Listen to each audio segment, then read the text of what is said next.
Pas besoin de ne jamais avoir goûté à la drogue pour savoir que c'est mal. Bonjour à toutes et à tous, c'est Fanboy. Je suis très heureux de vous retrouver aujourd'hui pour parler de Crazy Bear. Voilà, c'était soit ça, soit Scream 6. J'ai choisi Crazy Bear. Et Scream 6, je me dis, ça attendra, ça sortira peut-être d'ici une semaine et demie.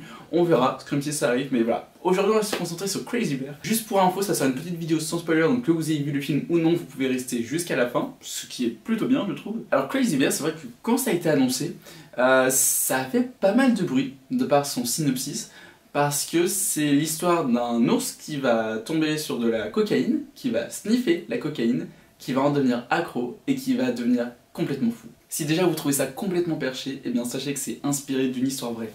Ce qui rend le truc encore plus dingue, je trouve. Parce que oui, en fait, dans les années 80, il y a une cargaison, je crois, de cocaïne en fait, qui a été jetée dans une forêt. Il y a un ours qui est tombé dessus, et en fait, du coup, qui l'a sniffé, et qui en a fait une overdose. Ce qui a fait de lui le premier animal à mourir d'une overdose. J'espère le dernier, mais j'en doute. Et du coup, ils se sont dit, venez, on va prendre cette partie-là, on va prendre ce bout d'histoire, et on va en faire un ours complètement dingue, et on va en faire une grosse comédie d'horreur. Et c'est ce que c'est en fait, c'est vraiment de la comédie d'horreur.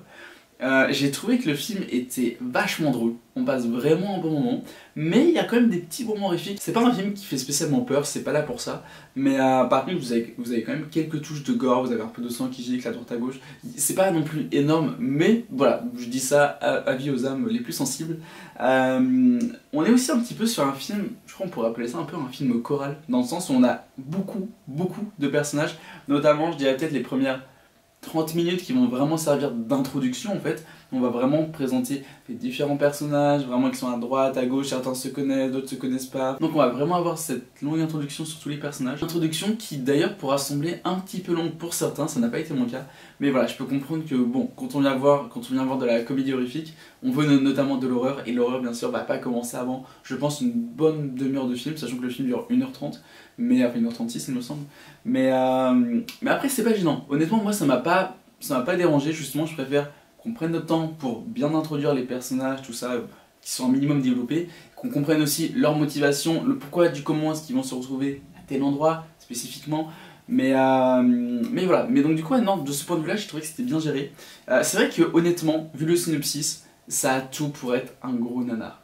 Et pourtant, moi il y a un petit truc qui m'avait rassuré, c'est que c'est réalisé par Elizabeth Banks, qui est une actrice, réalisatrice, tout ça. Et voilà, c'est notamment elle qui a fait les Pitch Perfect. Et j'adore les Pitch Perfect. Enfin, elle les a pas tous réalisés, je crois, elle a fait que le 2 sur, je crois que c'est elle qui l'a réalisé, peut-être le premier, je sais plus, bref, à vérifier. Mais voilà. Et du coup, non, elle nous prouve encore une fois que c'est une très bonne réalisatrice, hein, puisque franchement, le film, c'est bien cadré, c'est bien réalisé. On a de très beaux plans, on voit qu'ils ont beaucoup tourné en extérieur, je pense.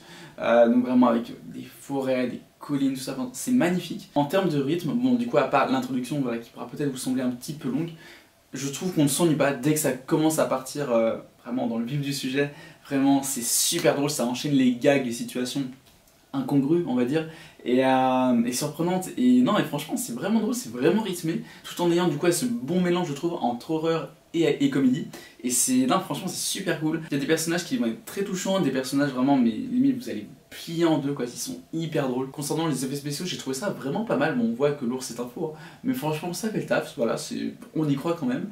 Et pour le casting, franchement j'ai trouvé que le casting était vraiment bon, chacun est vraiment dans son rôle, vraiment on y croit jusqu'au bout, et ça c'est cool. On a notamment, alors je ne veux pas écorcher son nom, c'est pour ça que j'ai fait ma petite recherche, Alden Ehrenreich, je suis désolé pour la prononciation, c'est peut-être pas du tout la bonne, je suis vraiment désolé. Moi j'avais découvert dans Solo, c'est lui qui faisait le jeune Han Solo dans le spin-off sur Star Wars, que j'ai trouvé vraiment bon. Je suis pas le plus grand fan de Star Wars, mais je l'ai trouvé vraiment bon ce film. Et je sais que voilà, beaucoup l'ont défoncé, il a fait un bid monumental au box-office, enfin voilà. Mais le film était vraiment bon.